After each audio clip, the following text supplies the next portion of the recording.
You know that feeling when you finally reach the thing you've been chasing for years, and instead of fireworks and freedom, you just feel empty? Like you spent your entire 20s and 30s eating rice and beans, skipping vacations, saying no to every dinner invite, grinding through jobs you hated just so you could retire at 38. And then you wake up on day one of your freedom and realize you have absolutely no idea what to do with yourself. No schedule, no colleagues, no purpose, just you and a fully funded brokerage account staring at each other across an empty Tuesday afternoon. You were so obsessed with escaping work that you never stopped to ask what you were escaping to, and now the silence is deafening. This is happening to thousands of people right now, and almost nobody in the FIRE community is willing to talk about it. The FIRE movement, Financial Independence Retire Early, has exploded over the last decade. It's become almost a religion for a certain type of ambitious, high-earning millennial.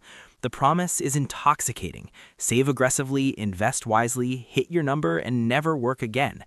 Freedom, autonomy, the ultimate life hack. And the internet is flooded with success stories, blog posts about quitting at 35, YouTube videos celebrating the last day at the office, Reddit threads where people share their net worth milestones like high scores in a video game. But here's what the highlight reels never show you. A disturbing number of people who actually achieve FIRE end up regretting it. Not because the math didn't work, not because they ran out of money, but because they sacrificed the best years of their life chasing a finish line that turned out to be a cliff. I'm the voice behind Next Gen Finance Guide, and I spend an honestly uncomfortable amount of time studying the gap between what financial strategies promise and what they actually deliver in real life. Not the spreadsheet version of your life, the lived version. The version where emotions, identity, relationships, and purpose actually matter. If you want to understand money at that level, hit subscribe and stick around because this video might save you from a decade-long mistake you didn't even know you were making. So let me ask you something. When you picture early retirement, what do you actually see? Most people imagine beaches, travel, reading books in the middle of the day, maybe learning to paint, or finally writing that novel. Basically, a permanent vacation. And that's exactly the problem. Think about it this way. Remember the last time you had a really long break from work? Maybe a 2-week vacation or a gap between jobs. The first few days felt incredible, pure bliss, no alarm clock, no emails, no obligations. But somewhere around day 5 or 6, something shifted. The novelty wore off. You started feeling restless, maybe a little guilty, maybe a little bored. You ran out of shows to watch and places to go and started wondering what day it was. Now imagine that feeling, but it never ends. That's what early retirement feels like for a lot of people once the initial euphoria fades. Vacation is amazing precisely because it's temporary. When it becomes permanent, it stops being a vacation and starts becoming a void. And here's where it gets genuinely dark. The psychological toll of early retirement is something the FIRE community desperately needs to confront. Psychologists have identified 5 core pillars of well-being: positive emotions, engagement, relationships, meaning, and accomplishment. The acronym is PERMA. Look at that list and notice something uncomfortable. Work, even imperfect work, touches almost every single one of those pillars.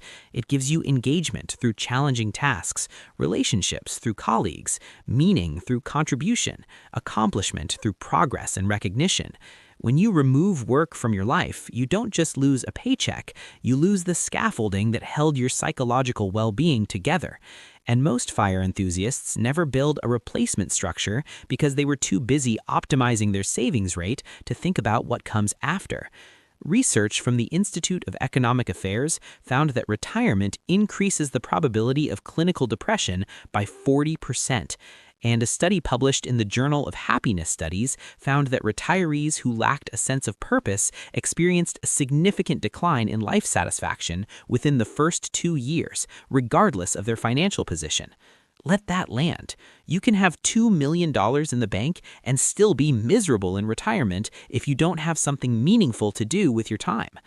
But here's the part that makes this even more painful. It's not just retirement that causes problems. The pursuit itself can be toxic. Let's talk about what extreme FIRE actually looks like in practice. The standard FIRE advice says save 50 to 70% of your income. For someone earning $80,000 a year, that means living on $24,000 to $40,000 while banking the rest. On paper, that sounds disciplined and impressive. In reality, here's what it often looks like. You skip your best friend's destination wedding because you can't justify the expense. You eat the same 6 cheap meals on rotation for years. You drive a car that makes you nervous on the highway because replacing it would delay your FIRE date by 4 months. You avoid dating because restaurants and activities cost money. You say no to every experience that doesn't fit the spreadsheet. You're not living, you're just not dying. There's a difference. And here's the math that FIRE calculators never show you. If you're saving 70% of your income from age 25 to 40, that's 15 years of extreme deprivation during the period of your life when your energy, health, social connections, and capacity for new experiences are at their absolute peak. You're trading your most vibrant years for the promise of freedom during years when your body and social circle may have already started shrinking. A 40-year-old backpacking through Southeast Asia is not the same experience as a 27-year-old doing it. Not better or worse necessarily, but fundamentally different. Some experiences have expiration dates, and no amount of compound interest can buy them back once they're gone. Now, I already know what some of you are thinking. So you're saying I should just spend everything and never plan for the future? FIRE changed my life. Financial independence is the most important goal anyone can have. And look, I want to be really clear here. I am not against financial independence. Financial independence is incredible. Having enough money that work becomes optional is one of the most powerful positions you can be in. I talked about this exact concept in other videos on this channel. What I'm against is the toxic version of FIRE that treats your entire life as a sacrifice zone for a future that might not look anything like what you imagined. The version that turns saving money into an identity and spending money into a moral failure. The version that optimizes every dollar but completely ignores whether you're actually enjoying the one life you get to live. There's a massive difference between financial independence and early retirement obsession. One gives you options. The other takes them away in the name of giving them back later. So what's the alternative? And this is the part I wish more people in the FIRE space would talk about honestly. The healthiest version of financial independence isn't about retiring as early as possible. It's about reaching a point where you work because you want to, not because you have to. That distinction changes everything.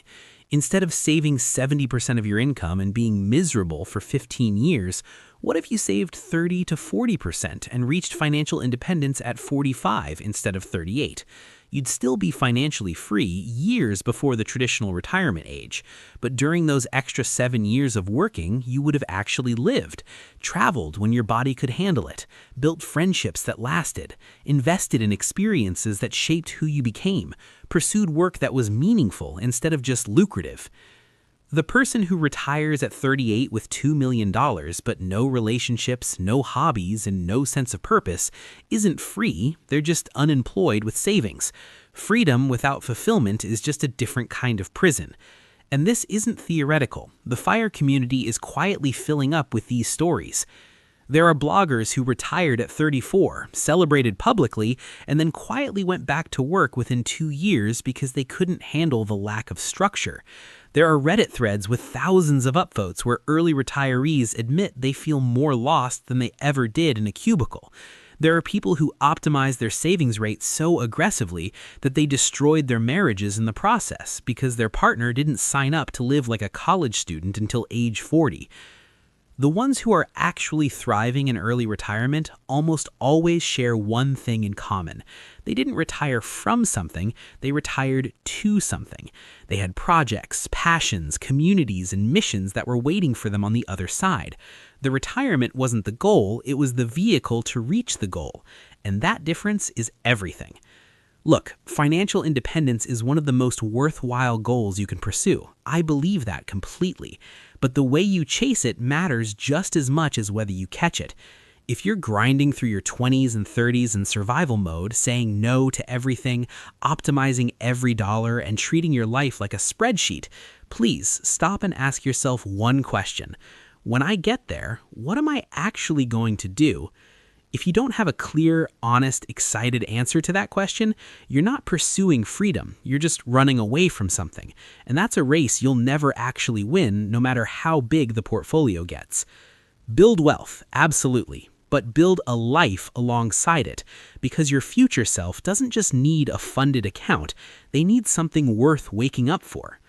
This is Next Gen Finance Guide. If this made you rethink even one assumption about money and life, subscribe, because we go this deep every single week. I'll see you in the next one.